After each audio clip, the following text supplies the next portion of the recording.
Mark 14ஆம் அதிகாரம். 2 நாளைக்கு பின்பு புளிப்பில்லாத அப்பம் சாப்பிடுகிற பஸ்கா பண்டிகை வந்தது. அப்பொழுது பிரதான ஆசாரியரும் வேதபாரகரும் அவரை தந்திரமாய் பிடித்து கொலை செய்யும்படி வகை தேடினார்கள். ஆகிலும் ஜனங்களுக்குள்ளே கலகமுண்டாகாதபடிக்கு பண்டிகையிலே அப்படி செய்யலாகாது என்றார்கள்.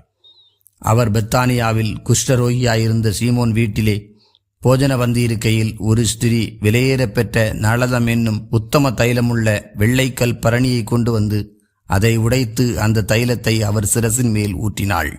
அப்பொழுது சிலர் தங்களுக்குள்ளே விசனமடைந்து, இந்த தைலத்தை இப்படி வீணாய் செலவழிப்பானேன், இதை 300 பணத்துக்கு அதிகமான கிரயத்துக்கு விற்று தரித்திரருக்கு கொடுக்கலாமே என்று சொல்லி அவனை குறித்து முறுமுறுத்தார்கள். இயேசு அவர்களை நோக்கி, அவளை விட்டுவிடுங்கள், ஏன் அவளை தொந்தரவுபடுத்துகிறீர்கள்? என்னிடத்தில் நற்கிரியை செய்திருக்கிறாள். தரித்திரர் எப்போதும் உங்களிடத்தில் இருக்கிறார்கள். உங்களுக்கு மனதுண்டாகும் போதெல்லாம் நீங்கள் அவர்களுக்கு நன்மை செய்யலாம். நானோ எப்போதும் உங்களிடத்தில் இரேன். இவள் தன்னால் இயன்றதை செய்தாள். நான் அடக்கம் பண்ணப்படுவதற்கு எத்தனமாக என் சரீரத்தில் தைலம் பூச முந்திக் கொண்டாள். இந்த சுவிசேஷம் உலகத்தில் எங்கெங்கே பிரசங்கிக்கப்படுமோ அங்கங்கே இவளை நினைப்பதற்காக இவள் செய்ததும் சொல்லப்படும் என்று மெய்யாகவே உங்களுக்கு சொல்லுகிறேன் என்றார். அப்பொழுது 12 ஒருவனாகிய யூதாஸ்காரியோத்து என்பவன் அவரை பிரதான ஆசாரியருக்கு காட்டி கொடுக்கும்படி அவர்களிடத்தில் போனான்.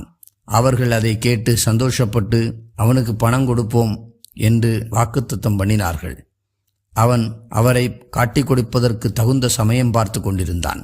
பஸ்காவை பலியிடும் நாளாகிய புளிப்பில்லாத அப்பம் சாப்பிடுகிற 1ஆம் நாளிலே அவருடைய சீசர்கள் அவரிடத்தில் வந்து, நீர் பஸ்காவை புசிப்பதற்கு நாங்கள் எங்கே போய் ஆயத்தம் பண்ண சித்தமாயிருக்கிறீர் என்று கேட்டார்கள்.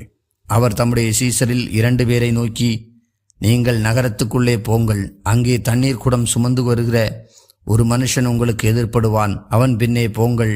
அவன் எந்த வீட்டுக்குள் பிரவேசிக்கிறானோ அந்த வீட்டு எஜமானை நீங்கள் நோக்கி, நான் என் சீசரோடு கூட பஸ்காவை புசிக்கிறதற்கு தகுதியான இடம் எங்கே என்று போதகர் கேட்கிறார் என்று சொல்லுங்கள்.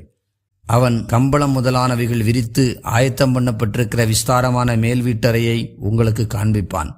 அங்கே நமக்காக ஆயத்தம் பண்ணுங்கள் என்று சொல்லி அனுப்பினார். அப்படியே அவருடைய சீசர் புறப்பட்டு நகரத்தில் போய் தங்களுக்கு அவர் சொன்னபடியே கண்டு பஸ்காவை ஆயத்தம் பண்ணினார்கள். சாயங்காலமான போது அவர் 12 கூட அவ்விடத்துக்கு வந்தார். அவர்கள் பந்தியமர்ந்து போஜனம் பண்ணுகையில் இயேசு அவர்களை நோக்கி, என்னுடனே புசிக்கிற உங்களில் ஒருவன் என்னை காட்டி கொடுப்பான் என்று மெய்யாகவே உங்களுக்கு சொல்லுகிறேன் என்றார். அப்பொழுது அவர்கள் துக்கமடைந்து நானோ என்று ஒவ்வொருவரும் அவரிடத்தில் கேட்கத் தொடங்கினார்கள். அவர் பிரதியுத்தரமாக, என்னுடனே கூட